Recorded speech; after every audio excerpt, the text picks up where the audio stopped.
Chapter 24 Primary Laws of Thought. In connection with this subject, we herewith call the attention of the student to the well-known primary laws of thought, which have been recognized as valid from the time of the ancient Greek logicians. These laws are self-evident and are uncontradictable. They are axiomatic. Jevons says of them, "Students are seldom able to see at first their full meaning and importance. All arguments may be explained when these self-evident laws are granted, and it is not too much to say that the whole of logic will be plain to those who will constantly use these laws as their key. Here are the three primary laws of thought. 1. Law of identity. Whatever is, is. 2. Law of contradiction. Nothing can both be and not be. 3. Law of excluded middle. Everything must either be or not be. There is no middle course. 1. The first of these laws, called the law of identity, informs us that a thing is always itself, no matter under what guise or form it is perceived or may present itself. An animal is always a bird if it possesses the general characteristics of a bird, no matter whether it exhibits the minor characteristics of an eagle, a wren, a stork, or a hummingbird.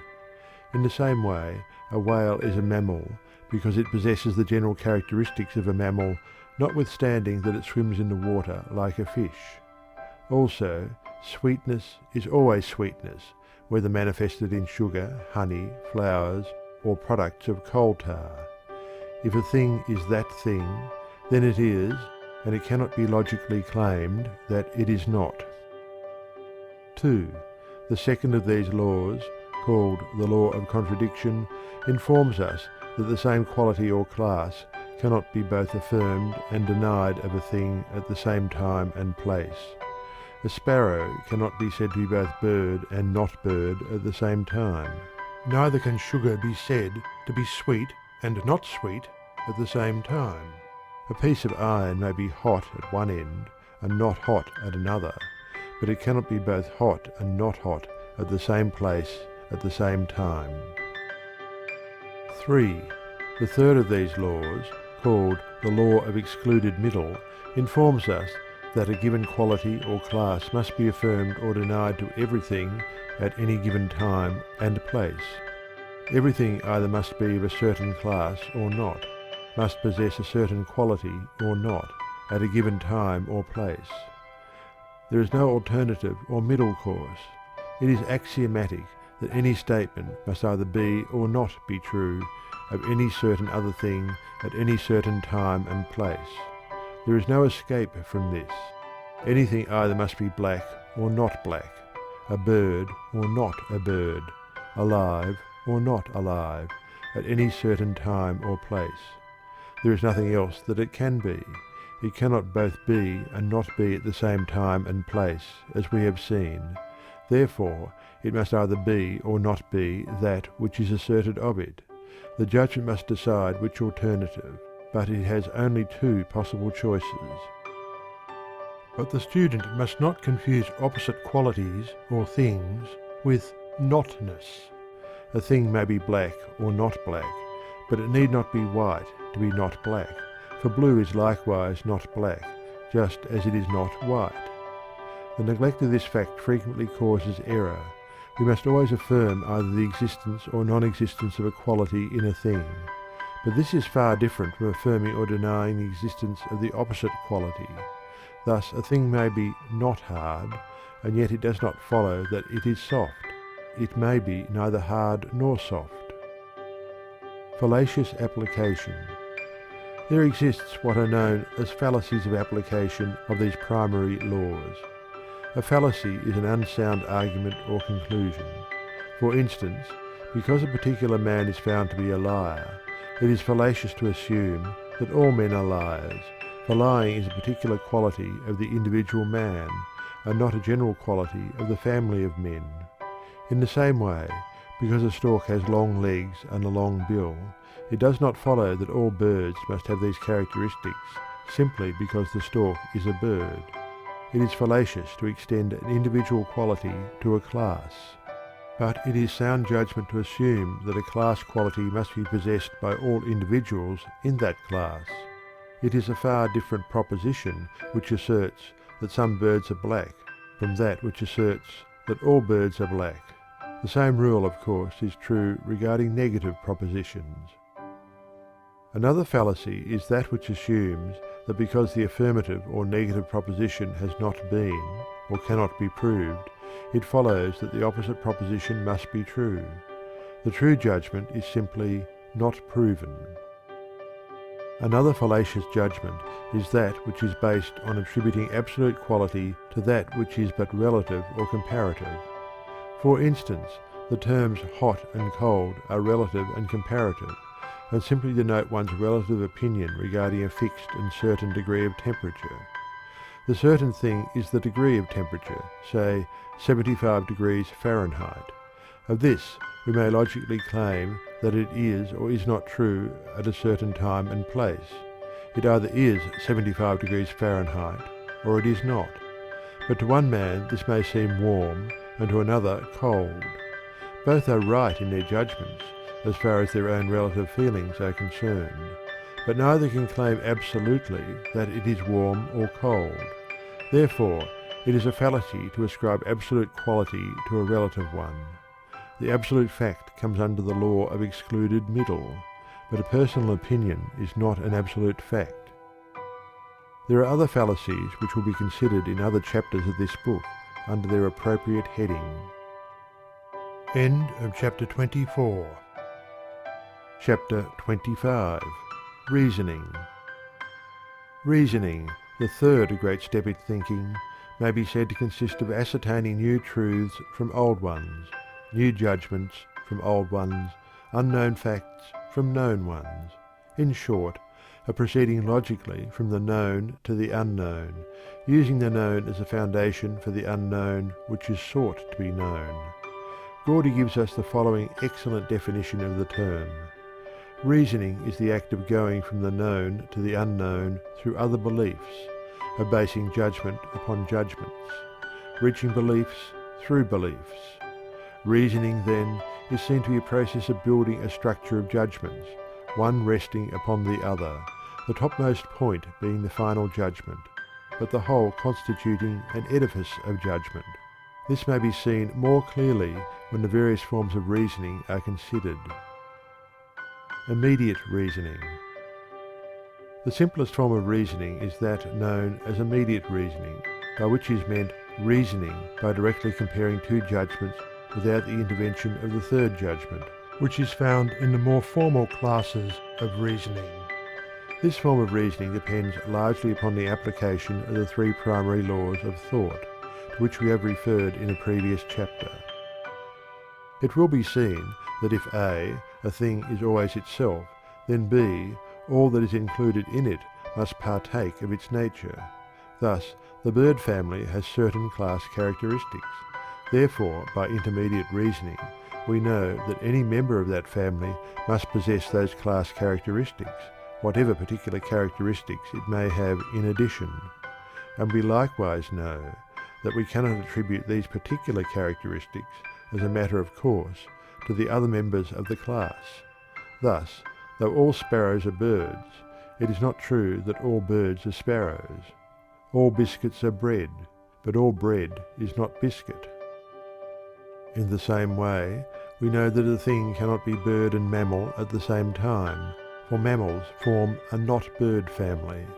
And likewise, we know that everything must be either bird or not bird, but that being not bird does not mean being a mammal, for there are many other not-bird things than mammals.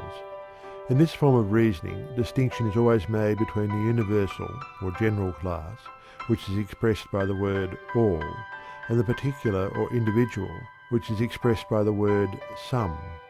Many persons fail to note this difference in their reasoning, and fallaciously reason, for instance, that because some swans are white, all swans must be so, which is a far different thing from reasoning that if all is so-and-so, then some must be so-and-so. Those who are interested in this subject are referred to some elementary textbook on logic, as the detailed consideration is too technical for consideration here. Reasoning by analogy.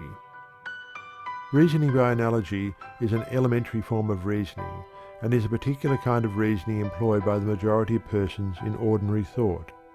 It is based upon the unconscious recognition by the human mind of the principle which is expressed by Jevons as, if two or more things resemble each other in many points, they will probably resemble each other in more points. The same authority says, reasoning by analogy differs only in degree from that type of reasoning called generalization. When many things resemble each other in a few properties, we argue about them by generalization. When a few things resemble each other in many properties, it is a case of analogy. While this form of reasoning is frequently employed with more or less satisfactory results, it is always open to a large percentage of error.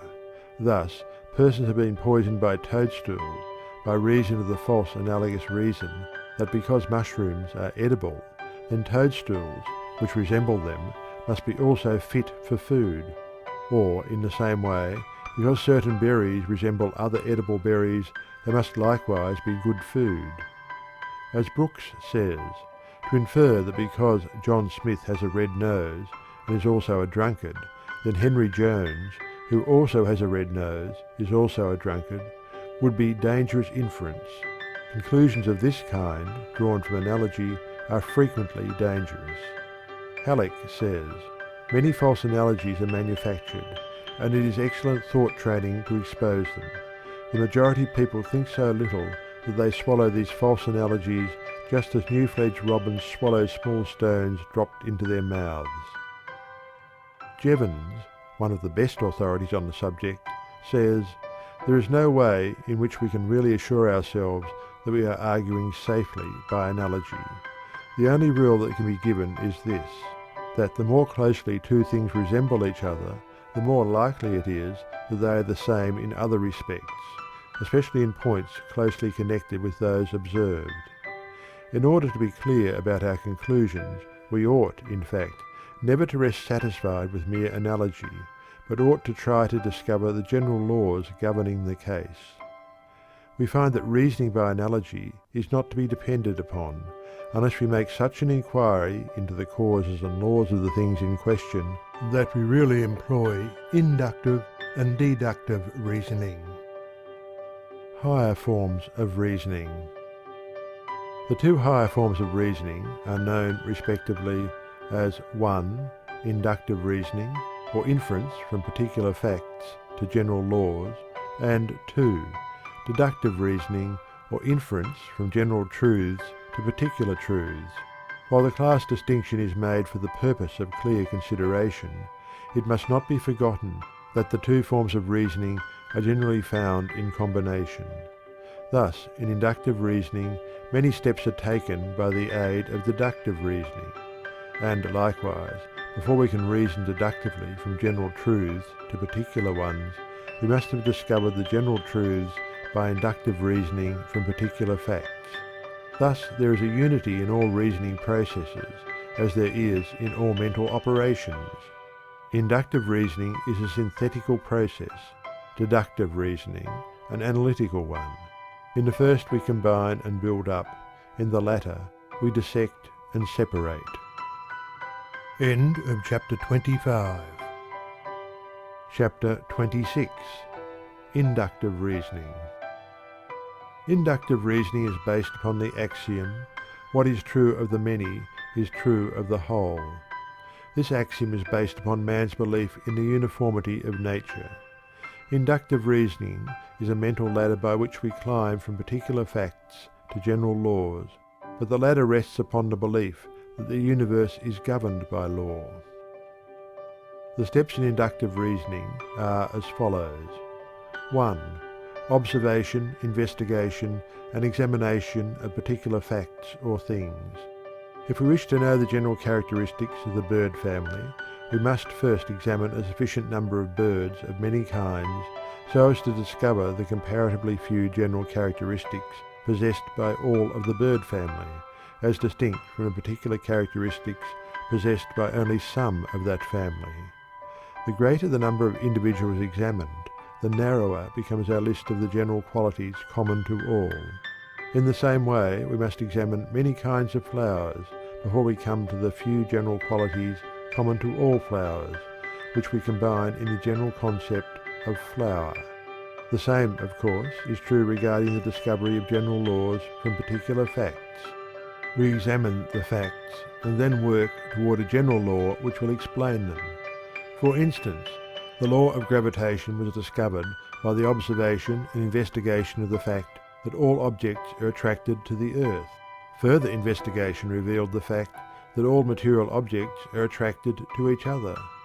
Then the general law was discovered, or rather, the hypothesis was advanced, was found to explain the facts, and was verified by further experiments and observation. 2. The second step in inductive reasoning is the making of an hypothesis. An hypothesis is a proposition or principle assumed as a possible explanation for a set or class of facts. It is regarded as a working theory, which must be examined and tested in connection with the facts before it is finally accepted. For instance, after the observation that a number of magnets attracted steel, it was found reasonable to advance the hypothesis that all magnets attract steel. In the same way was advanced the hypothesis that all birds are warm-blooded, winged, feathered, oviparous vertebrates. Subsequent observation and experiment established the hypothesis regarding the magnet and regarding the general qualities of the bird family. If a single magnet had been found which did not attract steel, then the hypothesis would have fallen. If a single bird had been discovered which was not warm-blooded, then that quality would have been stricken from the list of the necessary characteristics of all birds. A theory is merely an hypothesis which has been verified or established by continued and repeated observation, investigation, and experiment.